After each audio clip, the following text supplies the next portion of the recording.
إن الحمد لله نحمده تعالى ونستعينه ونستغفره ونعوذ بالله من شرور أنفسنا ومن سيئات أعمالنا من يهده الله فهو المهتد ومن يضلل فلا هادي له وأشهد أن لا إله إلا الله وحده لا شريك له وأشهد أن محمدا عبده ورسوله اللهم صل على محمد وعلى آل محمد كما صليت على إبراهيم وعلى آل إبراهيم إنك حميد مجيد اللهم بارك على محمد وعلى آل محمد كما باركت على إبراهيم وعلى آل إبراهيم إنك حميد مجيد Falënderimi takon Allahut subhanahu wa ta'ala. Ate falenderojmë dhe vetëm prej Tij ndihmë dhe falje kërkojmë.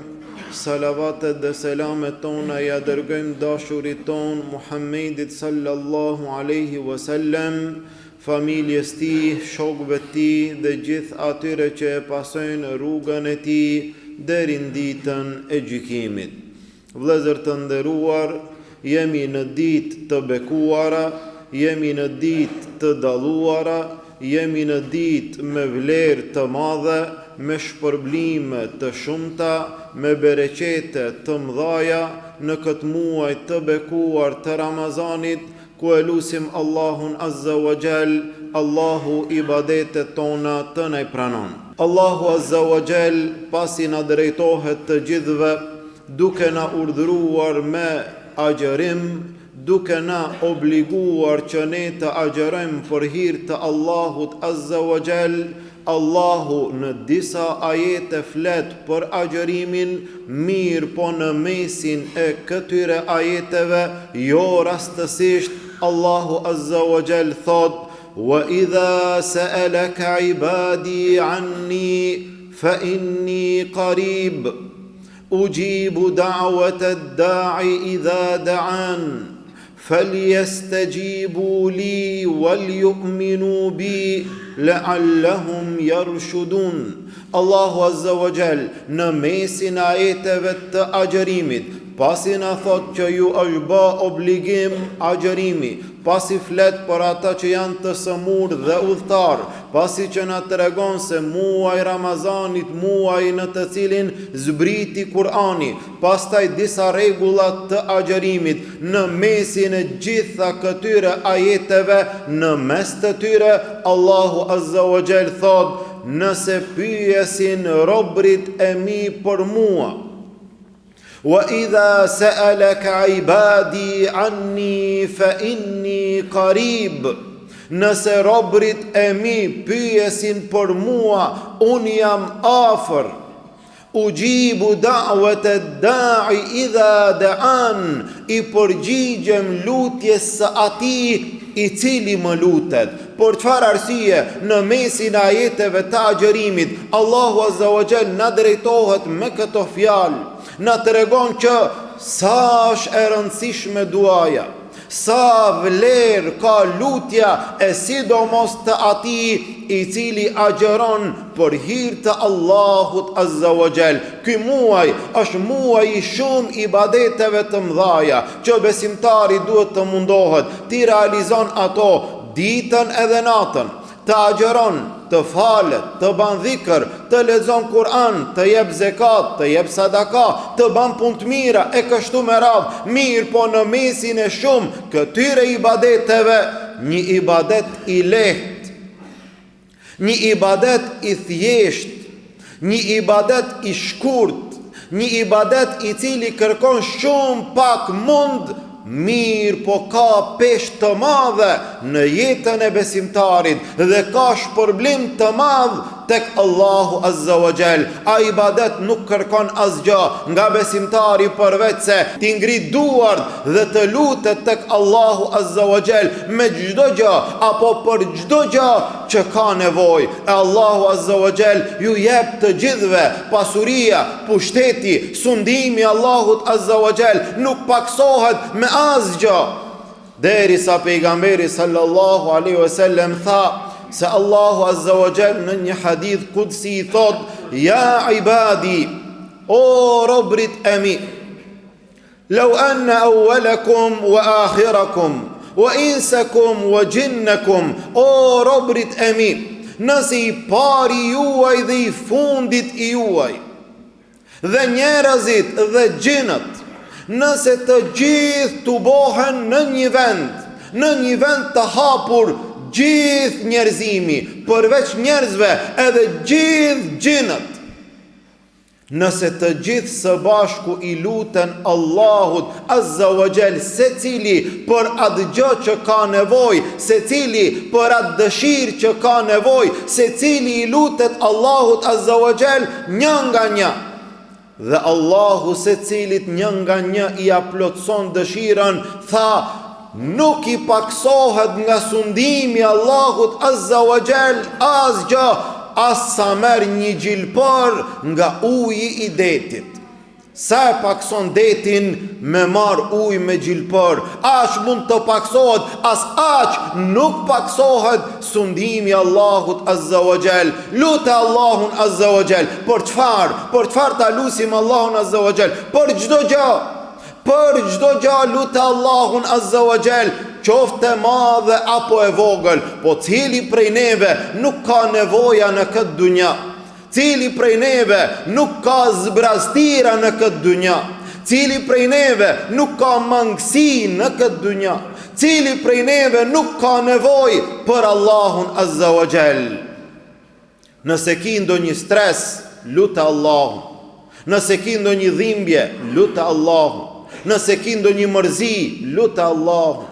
Nëse ki ndonjë breng, lutë Allahun. Nëse të kanë rënduar borxhet, lutë Allahun.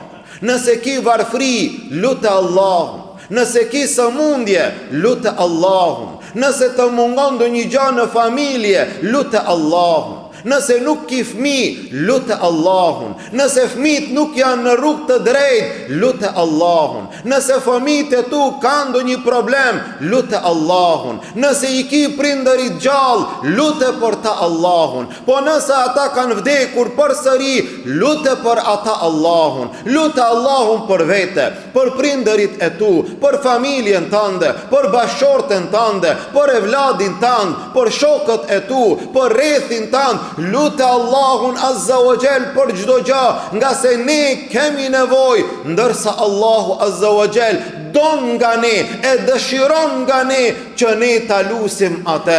Tha Allahu Azza wa Jall: "Wa qala rabbukum ud'uni astajib lakum." Tha Allahu Azza wa Jall: "Më lutuni mua, kërkoni prej meje, unë do t'ju përgjigjem." Dhe kështu ishte rruga e njerëzve më të mirë, kështu ishte rruga e pejgamberëve të Allahut Azza wa Jall, të cilët çdo herë gjatë jetës së tyre e lutën Allahun Azza wa Jall. Ademi alayhis salam, i pari i njerëzimit, baba i njerëzimit, ju lut Allahut duke thënë: "Rabbana zalamna anfusana wa in lam taghfir lana wa tarhamna lanakunanna min al-khasirin." O Zot, ne gabuam, ngranëm nga ajo pema, mirë po, nëse ti nuk na fal, ne kërkojmë falje te ti o Zot, nëse ti nuk na fal, ne do t'jemi nga njerëzit e humbur. Gjithashtu Nuhi alayhis salam, gjithashtu Ibrahimi alayhis salam, gjithashtu Musa alayhis salam, i cili iku, u largua nga Firauni, nga paria e tij, nga zullumi i tij, i vetmuar, larg familjes, larg popullit, i rrezikuar, u shtri afër një pemë në hije dhe tha: "Rabbi inni lima anzalta ilayya min khairin faqir." O Zot, une në këtë gjendje që jam, une ndaj teje jam një i varfër i madh, një nevojtar i madh, kam nevojë për ty o Zot, për ndihmën tënde. Kështu u lut Ejubi a.s. i cili u sprovua me një smundje të rëndë me vite të tëra, derisa e luti Allahun azza wa jall dhe tha: wa Ejuba idh nada rabbahu anni massani ad-durru wa anta arhamur rahimin. Dhe Ejubi a.s. e luti Allahun azza wa jall dhe tha: o Zot, mua më ka prekur smundja, ndërsa ti je më i mëshirshmi i mëshiruesve. E nëse njeriu e lut Allahun azza wa jall, duaja ban çudira. Atë që nuk e bën spitalet, atë që nuk e bën mjekët, atë që nuk e bën mjekësia, atë që nuk e bën shkenca, atë që nuk e bën shteti, atë që nuk e bën populli, atë që nuk e bën pasuria, atë që nuk e bën fuqia, e bën duaja. Lutë Allahun azza wa jall, mos u dëshpëro asnjëherë, mos u dorëzo asnjëherë, mos mendo kur që kjo nuk bëhet me dorën e njerëzve, nuk bëhet me mendjen e njerëzve, nuk bëhet me zgjidhjet e njerëzve. Mirë po, nëse don Allahu azza wa jall, nuk ka gjë e cila nuk bëhet. Lutë Allahun azza wa jall, e sidomos në Ramazan, e sidomos agjërueshëm, e sidomos në këto ditë ku duaja pranohet. Paramendojeni, Zekaria a.s. i shtyr në mosh, në pleqëri, mirë po Allahu azza wa jall nuk i kishte dhënë fëmijë, deri në një mosh ku ishte zbardh, bashkëshortja e tij sterile, ai në pleqëri, e bashkëshortja e cila nuk ban fëmijë. Mirë po, e luti Allahun azza wa jall dhe tha: Rabbi inni wahana al-'azmu minni washta'ala ar-ra'su shayba wa lam akun bi du'aika rabbi shaqiya. O Zot, mua më janë zbutur eshtrat, paraqitu para Allahut azza wa jall i varfër, paraqitu nevojtar. Lutë Allahun azza wa jall me përkushtim: o Zot, mua më janë zbut eshtrat, unë jam plak shumë, unë jam lodhur shumë, unë kam kaluar vite të tëra derisa më janë zbardh flokët, më zbardh mjekra. Mirë po, walam akum bi du'aika rabbi shaqiya, ama unë hala, pas gjithë kësaj moshe, pas gjithë këti përjetimi, gruaja në atë gjendje, burin në pleqëri, mirë po unë hala nuk i kam hum shpresat të ti.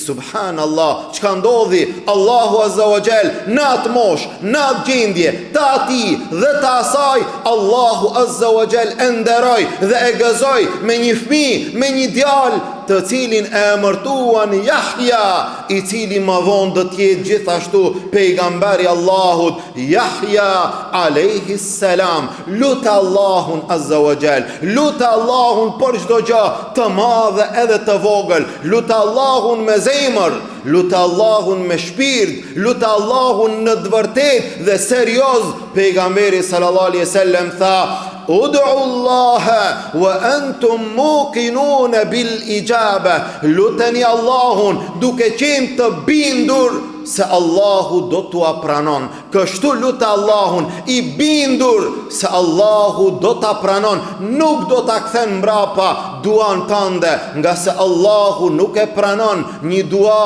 e cila bëhet me një zemër e cila është në gaflet. Kanë thënë dietarët, si ajo shigjeta, nëse tërhiqet mirë, do të mbrin atje në cak, e nëse tërhiqet pak, do të bjen aty afër. Duaja, nëse tërhiqet mirë, nëse bëhet me zemër dhe me shpirt, do të mrin të Allahu azza wa jall. E nëse bëhet vetëm me maje të gjuhës, atëherë ajo dua nuk mrin. Pejgamberi sallallahu alaihi wasallam tha: 3 dua, 3 lutje, Allahu nuk i kthen mbrapa. 3 dua, Allahu nuk i kthen mbrapa. Tha pejgamberi sallallahu alaihi wasallam: duaja e imamit të drejtë, duaja e atij i cili është agjërueshëm, duaja e agjëruesit dhe duaja e udhëtarit. Në një hadith tjetër tha Muhamedi sallallahu alaihi wasallam, tri lutje, tri dua, Allahu azza wa jall nuk i kthen mbrapa. Duaja e prindit, duaja e babës, duaja e nanës për evladin e vet. Pastaj duaja e agjëruesit, atij i cili agjëron për hir të Allahut, dhe duaja atij të cilit i bëhet zullum. Pra ne jemi në kohë, jemi në momente që duat tona pranohen, e sidomos para iftarit. Si na nxen neve iftari, si e presim ne iftarin, në momentet para se të thret ezani, dikush qëndron në telefon, dikush përcjell gjëra të kota, dikush merret me muhabete të kota, dikush ndoshta i përgatit cigaret që sa të thret ezani të fillon iftarin, dikush merret me gjëra të ndryshme, e dikush e pret atë me lexim të Kur'anit, me dhikr, me ibadet, me dua. E duaja agjëruesit pranohet, sidomos para iftarit. Sa ma shumë agjërim, ma afër është pranimi i duas, e sidomos sot, dhe me këtë e përfundojmë. Pejgamberi sallallahu alaihi wasallam tha, në ditën e Xuma është një kohë, është një orë, duaja nuk kthehet mbrapa. Kërkojeni atë në kohën e fundit, pas ikindis, para akshamit, para iftarit, ti i cili je agjërueshëm. Gjithashtu dita e Xuma, para iftarit, çdo gjë që zemra të çon, çdo gjë që shpirti ka nevojë, çdo gjë që ti të duhet në dunja dhe në ahiret, ngriti duart, lutë Allahun azza wa jall, ajo dua nuk kthehet mbrapa. E lutim Allahun azza wa jall, Allahu lutjet tona të na pranon, ibadetet tona të na pranon. Lutim Allahun azza wa jall, Allahu të na pranon agjërimin ton, Allahu të na pranon namazin ton, Allahu të na pranon lutjet tona, Allahu të na pranon hatmet tona, Allahu të na pranon sadakat tona, gjitha ibadetet Allahu të na pranon. Gjunahet tona të na fal dhe të na pastron, nga dënimi i tij të na shpëton, në Jannatul Firdaus të na bashkon. Amin. Walhamdulillahi rabbil alamin. Wa subhanaka Allahumma wa bihamdik, ashhadu an la ilaha illa ant, astaghfiruka wa atubu ilayk.